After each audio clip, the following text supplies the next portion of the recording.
최근에 좀 자주 이런 말을 쓰는 것을 듣습니다.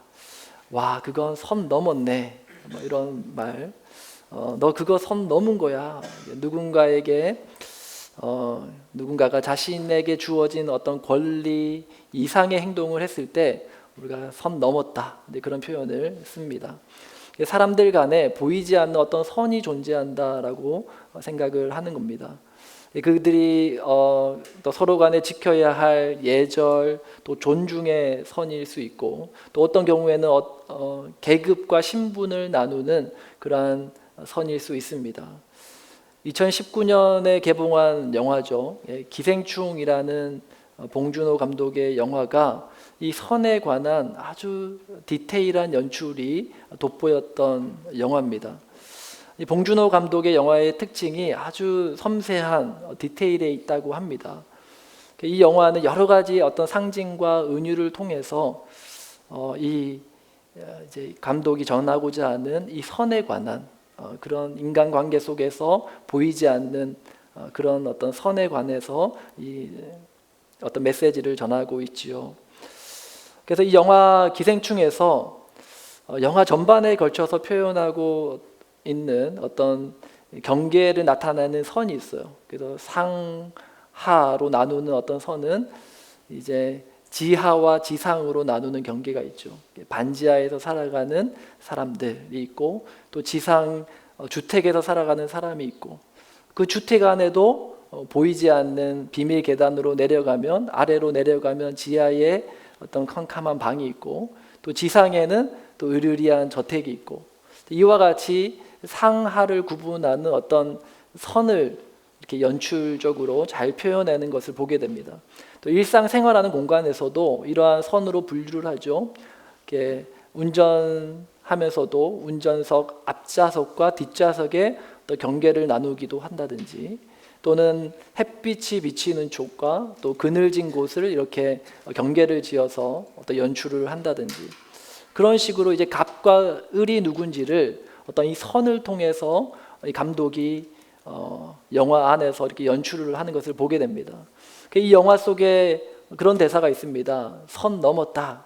이제 그런 대사가 있는데, 이 영화가 말하고자 하는 아주 중요한 메시지를 담아내고 있는 대사다라고 할 수 있습니다.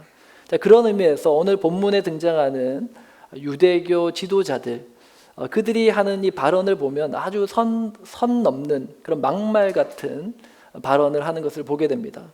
23절 말씀 우리 함께 다 같이 읽어보겠습니다. 시작.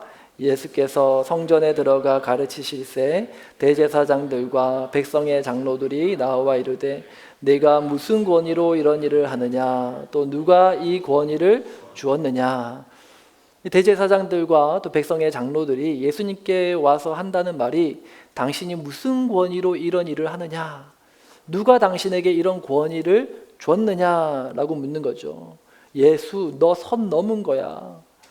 우리 허락 없이 무슨 권한으로 지금 여기서 이러는 거야. 그렇게 이야기를 하는 거죠. 최근에 성전에 와서 상인들의 그 상을 뒤집어 엎으시고, 그 일로 인해서 유대교 지도부가 발칵 이제 뒤집어진 겁니다. 자, 그 일로 인해서는 별로 문제 삼지 않았는데, 지금 또 자신들의 나와바리라고 할 수 있는 이 성전에 와가지고 말씀을 가르치시는 모습을 보면서 더 이상 눈 뜨고는 못 봐주겠다 하면서 예수님께 와가지고 따져 묻는 겁니다. 무슨 권위로 하는 거냐? 누구 허락받고 하는 거냐?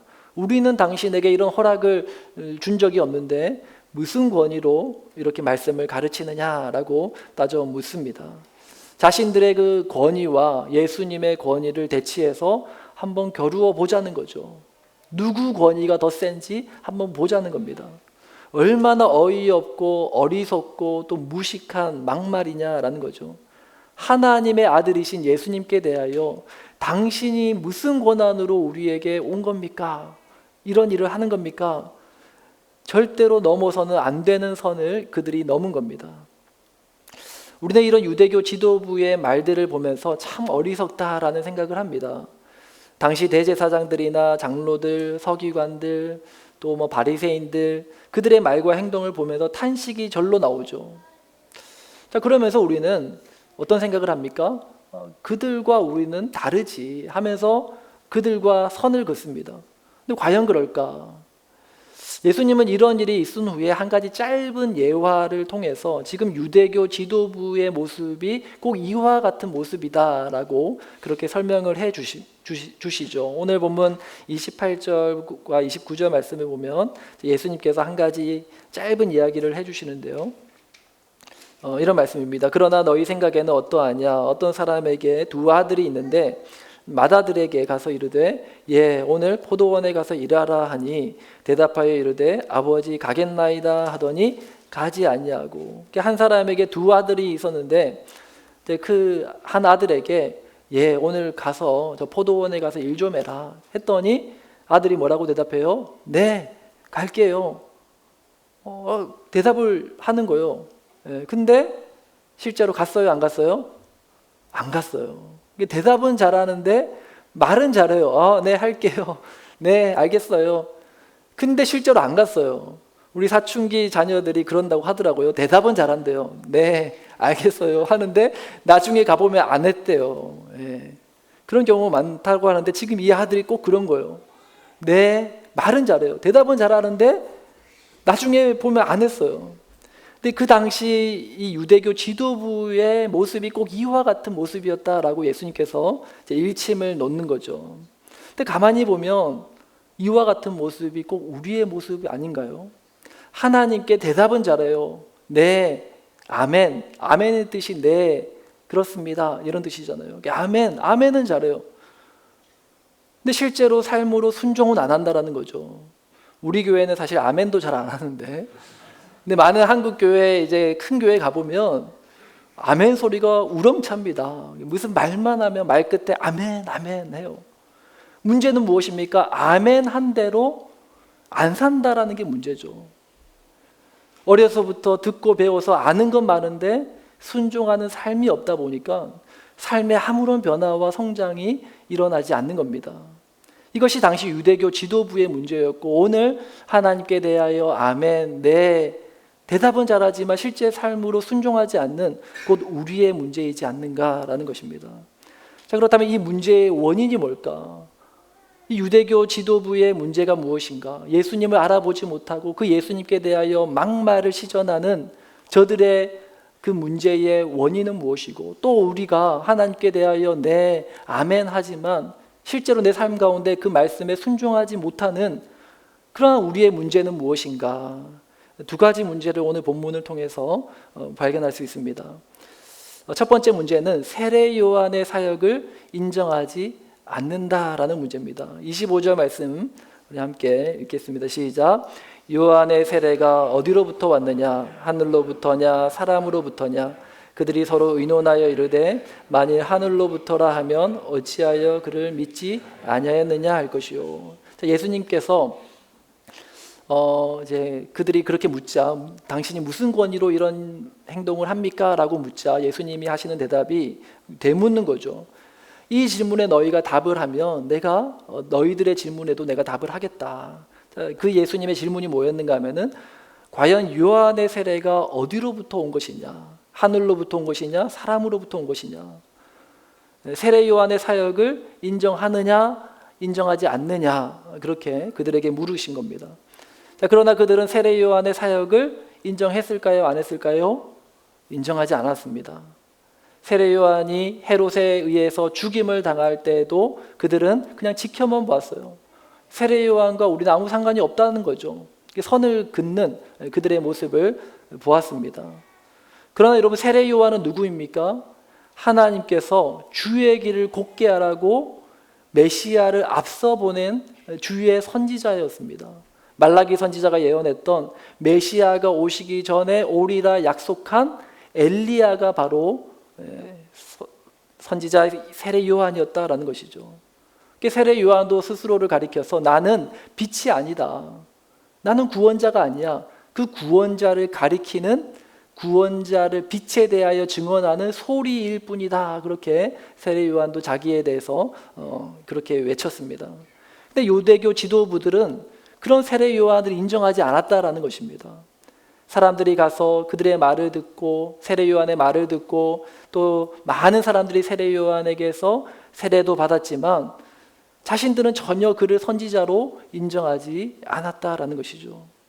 배워도 자신들이 요한보다 훨씬 많이 배웠단 말이에요. 어려서부터 율법을 알았고 배웠고 최고 교육을 받아서 말씀을 알았는데 그런 자기들보다 요한은 배우지도 못하고 말씀을 알아도 우리보다 덜 모르고 그런 요한은 우리가 인정할 수 없다라는 거죠. 경험을 해서도 우리가 훨씬 더 요한보다 경험이 많고 연륜이 있어도 백성들의 장로들이 요한보다 훨씬 더 연륜도 많은데 그 세례 요한을 인정할 수 없었던 것입니다. 자, 오늘 이것을 우리에게 가져와 적용하면 세례 요한을 인정하지 않았던 당시 유대교 지도부들과 같이 오늘 우리가 인정하지 않는 것은 무엇입니까? 복음을 전하는 목사의 권위를 인정하지 않는 것과도 같은 겁니다. 목사는 누구입니까? 주의 말씀을 전하라고 가르치라고 그 하나님으로부터 권위를 인정받아 세워진 사람이 목사라는 거죠. 목사의 설교는 자신이 주목받기 위한 자리가 아니라 그의 말씀을 통하여 오직 주님이 드러나고 하나님이 증거되기 위한 것, 그것을 통하여 하나님께서 설교라는 것을 사용하신다라는 것입니다. 그런데 오늘날의 목사의 권위가 땅에 떨어져 가는 것을 보게 돼요. 목사에 대한 존중이 사라져가는 오늘날의 현실을 보게 됩니다. 목사의 권위를 인정하라라는 것이 우리 목사님 우쭈쭈 이걸 하라는 게 아니에요. 목사의 권위는 무엇입니까? 설교 강단에서 선포되어지는 그 권위를 말하는 겁니다. 목사의 권위를 존중한다라는 것은 설교 강단에서 선포되어지는 그 말씀이 하나님이 나에게 주시는 말씀으로 우리가 인정하고 받아들이고 반응하는 것을 말한다라는 것이죠.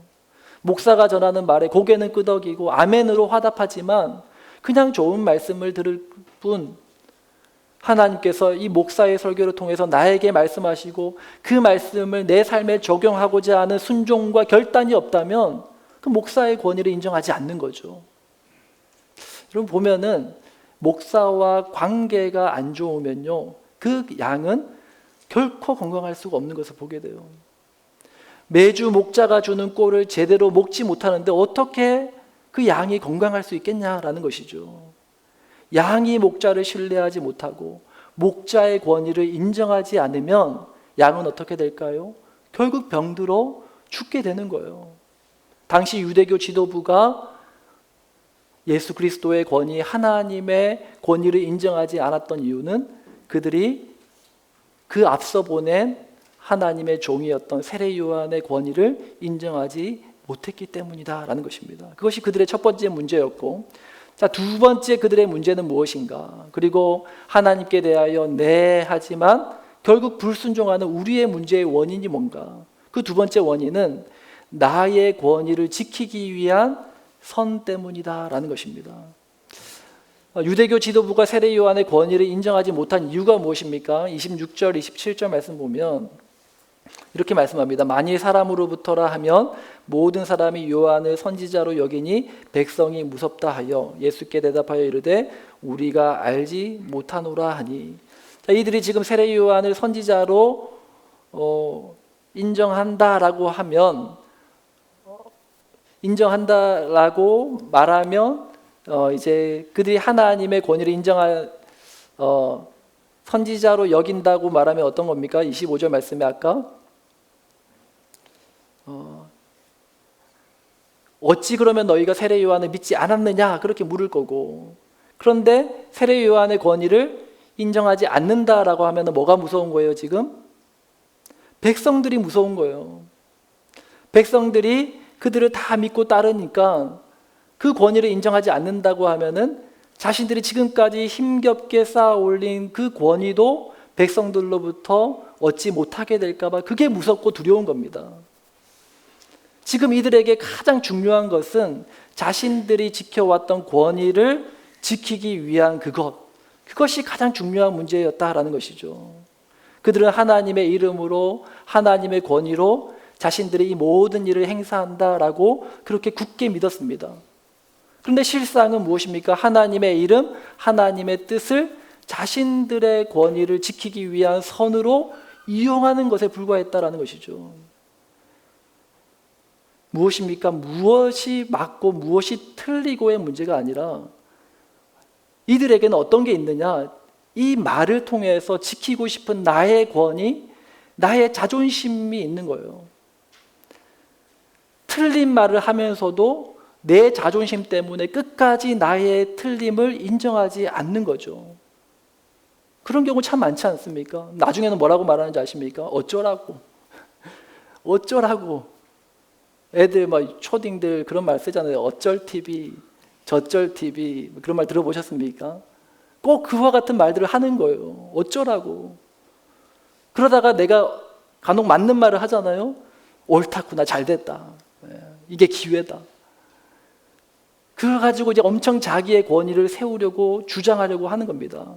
내가 하는 말이 옳고 그름의 문제가 아닌 겁니다. 중요한 것은 뭐예요? 내 권위가 중요한 거예요. 부부싸움 할 때 그러지 않습니까?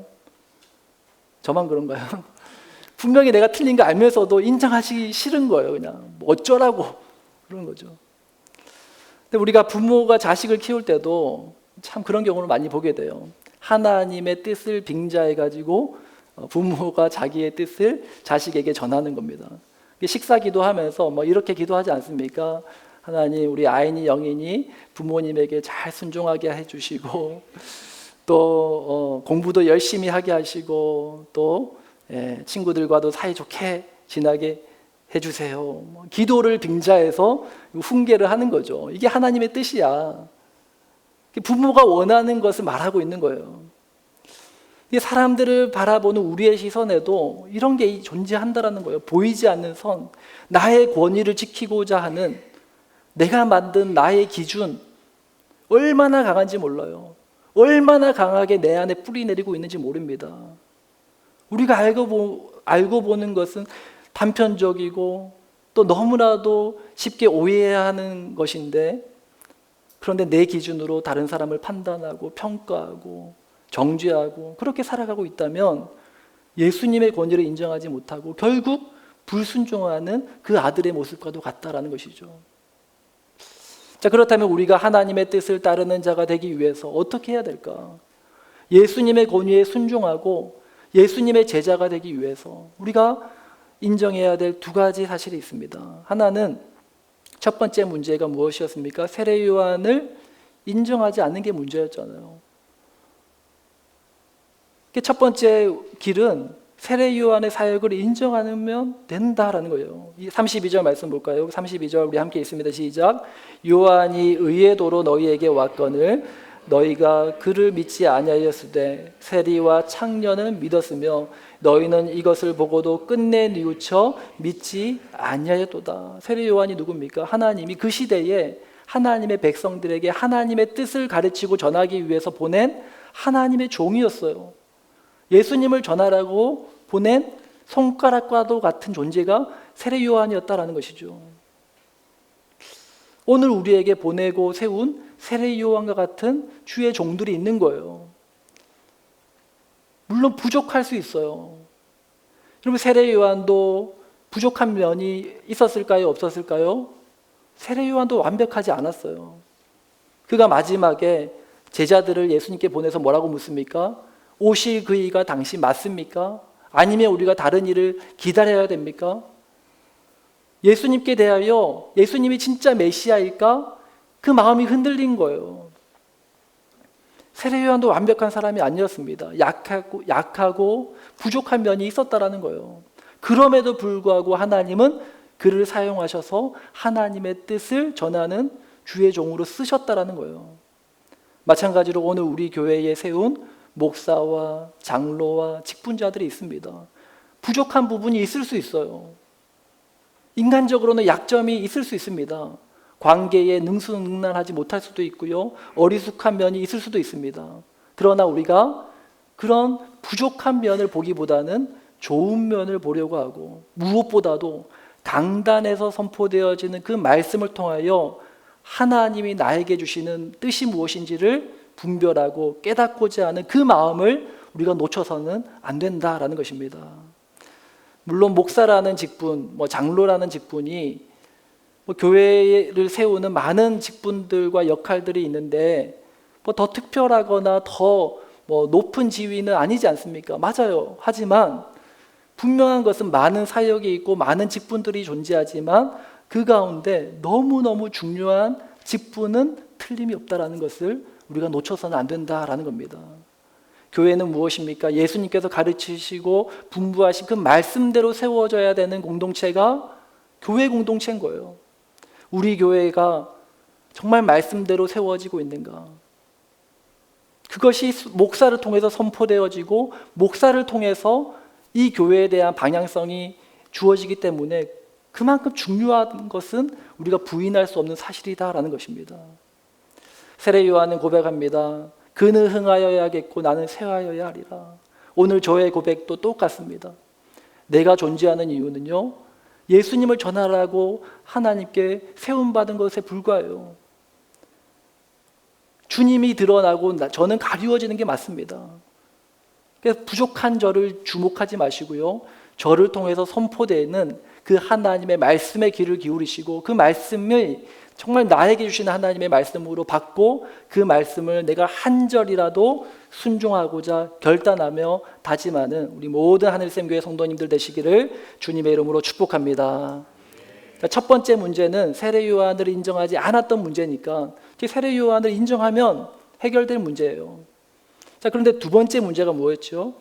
나의 권위를 지키기 위해 만든 선이 문제다.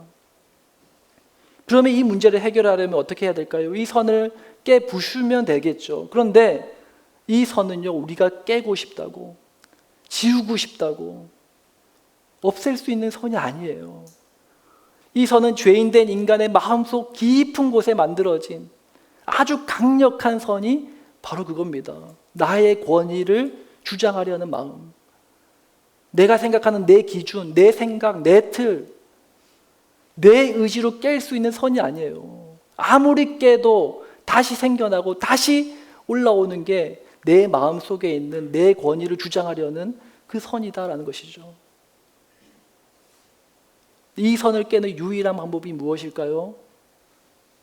성경은 말씀합니다. 선 넘는 하나님의 사역을 인정하는 것밖에 없다는 거예요. 23절 말씀해 보시면 예수께서 성전에 들어가 가르치실세 대제사장들과 백성의 장로들이 나와 이르되 이가 무슨 권위로 이런 일을 하느냐, 또 누가 이 권위를 주었느냐. 예수님께서 성전에 들어가 가르치셨어요. 세례 요한이 아니라 예수님께서, 하나님이신 예수님께서 직접 오셔가지고 그 성전에서 하나님의 뜻을 가르치신다? 엄청난 거죠. 유대교 지도부의 말이 맞아요. 예수님은 선 넘으셨어요. 무슨 선을 넘었습니까? 우리가 절대로 극복할 수 없고 넘어설 수 없는 그 선을 넘어서 예수님이 우리 가운데 내려오셨다라는 거예요. 빌립보서 2장 5절부터 8절 말씀이죠. 너희 안에 이 마음을 품으라. 이 마음을 품으래요. 내 마음 가운데 아무리 지울래야 지워지지 않았던 그 견고한 나만의 생각, 나만의 기준, 그것을 깨려면 어떻게 해야 되느냐? 이거밖에 없다. 이 마음을 품으래요. 곧 그리스도 예수의 마음이니 그는 근본 하나님의 본체시나 하나님과 동등됨을 취할 것으로 여기지 아니하시고 오히려 자기를 비워 종의 형체를 가지사 사람들과 같이 되셨고 사람의 모양으로 나타나사 자기를 낮추시고 죽기까지 복종하셨으니 곧 십자가에 죽으심이라. 예수님께서 저 높은 하늘 보좌를 버리고 낮고 낮은 이 땅에 임하신 거예요. 이 보잘것없는 연약한 나 같은 자에게 찾아오셨고 내 마음 안으로 들어오신 거예요. 그리고 그분이 친히 우리에게 하나님의 말씀을 가르쳐 주시고 하나님의 뜻을 깨우쳐 주시는 겁니다. 나의 권위를 지키기 위해서 내가 만든 나의 기준, 나의 선을 깨려면 이 예수님의 선 안으로 들어가는 것밖에는 다른 방도가 없다는 거예요. 자신이 있어야 할 곳을 버리고 이 땅에 오셨어요. 이 땅에 많고 많은 사람 중에 나를 찾아오셨단 말이에요. 내 마음 안으로 들어와 주셨잖아요. 그 주님께 대하여 우리가 뭐라고 말합니까? 당신이 무슨 권위로 나에게 오신 겁니까? 당신의 무슨 권한으로 나에게 이러시는 겁니까? 따져 물을 수 있습니까? 물을 수 없다라는 거예요. 그저 우리는 하나님께 대하여 감사하고 감격할 수밖에 없어요. 그런데 때로 우리는 모습은 주님과 힘겨루기를 하는 거예요. 주님, 다른 건 다 알겠는데 이건 안 돼요. 이것만큼은 제 생각대로 해야 되겠어요. 내가 다른 건 다 양보해도 이것만큼은 양보할 수 없어요. 그것이 돈일 수 있고, 그것이 자녀 문제일 수도 있고, 그것이 내가 즐기고 있는 어떤 무엇일 수도 있습니다. 이 부분에 대해서는 아직도 내 권위를 주장하고 싶은 거야. 예수님의 마음, 주님의 마음, 하늘 보자 버리고 이 땅에 오셨고, 많고 많은 사람 가운데 나를 찾아오셔서 내 마음 안으로 들어오셔서 하나님의 뜻을 가르쳐 주시는 그 주님의 마음을 아직도 헤아리지 못하는 거죠. 우리 시간 함께 찬양하며 나아가기 원합니다. 예수님께서 비유로 든 두 아들의 비유에서 둘째 아들이 이렇게 대답합니다. 우리 30절 말씀을 함께 읽습니다. 시작.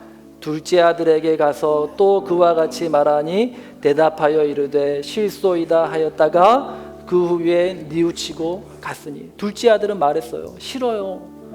못 가겠어요. 안 할 거예요. 그런데 그 후에 그 마음을 돌이키고 말씀에 순종하여 갔대요. 주의 종의 말씀을 들을 때에 처음에는 반항하는 마음이 올라왔어요. 처음에는 무시함으로 반응했어요. 그런데 결국에는 내 생각, 내 기준, 내 선을 깨고 하나님의 권위에 순종한 겁니다. 이게 중요한 거예요. 예수님께서 선을 넘어 우리에게 내려오셨듯이 예수님의 이 마음을 배워야 된다. 이 마음을 품어야 되는 거예요. 내 고집불통인 내 마음의 생각과 기준을 뿌리 뽑을 수 있는 길은 다른 방법이 아니에요. 내 의지로 할 수 있는 게 아니에요. 예수의 마음을 배우는 것. 오늘 내 마음 가운데 그 주님의 마음을 품는 것. 바로 그때 오늘 내가 만든 내 기준, 내 생각, 내 틀을 깨고 나와서 다른 사람을 주님의 마음으로 바라볼 수 있는 여유가 생길 것이고, 그리고 주님의 권위에 순종하며 나아가는 저와 여러분이 될 수 있을 것입니다.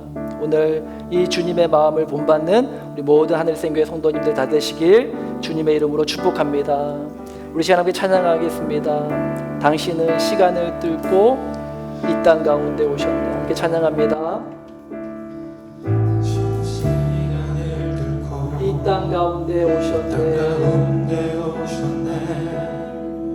우리 없는 하늘 원치 않아. 우리 삶에 오셨네. 자신의 편안 버리고 우리에게 평안 주셨네.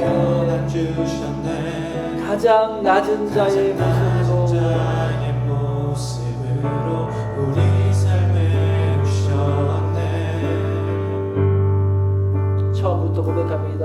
당신은 시간을 뚫고 이 땅 가운데 오셨네. 우리 없는 하늘 원치 않아. 우리 삶에 오셨네. 자신의 편안 버리고 우리에게 평안 주셨네. 가장 낮은 자의 모습 우리 삶에 오셨네. 아멘. 하나님 우리와 영원히 함께 하시네.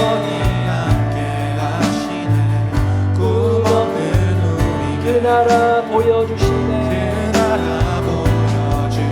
연약한 자들의 친구가 되어주시고 힘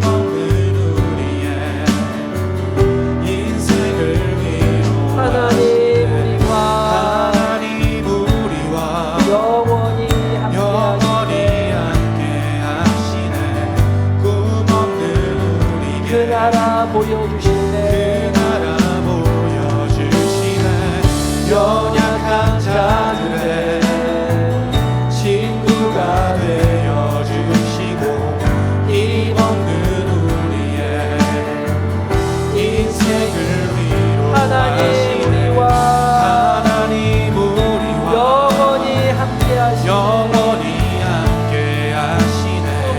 꿈없는 우리에게 그 나라 보여주시네. 연약한 자들의 친구가 되어주시고 힘없는 우리의 인생을 위로하시네. 하나님 기도하며 나아갑니다. 하나님 내 마음 가운데 내 생각 가운데 나의 권위를 주장하려고 하는 내가 만든 내 기준, 내 선이 너무나도 선명하고 너무나도 강력하게 놓여 있습니다. 하나님 그것으로 사람을 판단하고 평가하며 모든 것을 내 뜻대로 내 생각대로 모든 일이 내 생각대로 내 계획대로 되지 않으면 화가 나고 분노가 치밀어 오르는 하나님의 이름을 하나님의 뜻을 빙자하여 내 뜻을 세우려고 했던 나의 어리석음을 주님 입으십니다. 하나님 주님의 마음을 본받습니다. 예수의 마음을 본받게 하여 주시옵소서. 낮고 낮은 자리로 오셔서 그 가운데 나에게 찾아오셔서 나에게 친히 말씀하시고 나에게 하나님의 뜻을 가르쳐 주시는 그 예수님의 마음, 그 낮은 마음을 내가 본받게 하여 주시옵소서. 주님 나와 함께 하여 주시고 주님 나를 통하여 하나님의 뜻을 이루어가게 하여 주옵소서. 우리 함께 하시는 주님 앞에 기도하며 나아갑니다. 기도하겠습니다. 오 주님 하나님 우리의 사명 하나님 우리의 목적 하나님 우리의 목적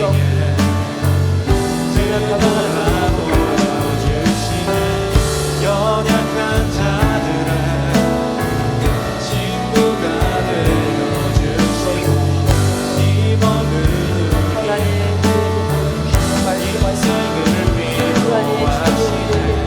하나님 우리와 내 생각이 너무 강합니다. 내 뜻이 너무 강합니다. 내 생각하는 내가 계획하는 그 나라 보여주시네. 연약한 자들의 하나님의 마음을 친구가 되어주시고 힘없는 우리의 인생을 위로하시네. 하나님 우리와 영원히 함께 하시네. 꿈없는 우리에게 그 나라 보여주시네. 연약한 자들의 친구가 되어주시고 힘없는 우리의 우리 다 같이 자리에서 일어나서 다시 한번 더 찬양합시다. 하나님 우리와 영원히 함께 하시고 영원히 함께 하시네. 꿈없는 우리에게 꿈없는 우리에게 그 나라 그 보여주시며 나라 보여주시네. 연약한 자들의 친구가 되어주시고 친구가 되어주시고 힘없는 우리의 인생을 위로하시네. 밤이나 낮이나 어제나 오늘도 영원히 주만 찬양해. 외롭고 슬플 때 낭망하여 넘어져도 언제나 주만 찬양하네. 밤이나 낮이나 어제나 오늘도 영원히 주만 찬양해. 괴롭고 슬플 때 낭망하여 넘어져도 언제나 주만 찬양하겠네. 밤이나 낮이나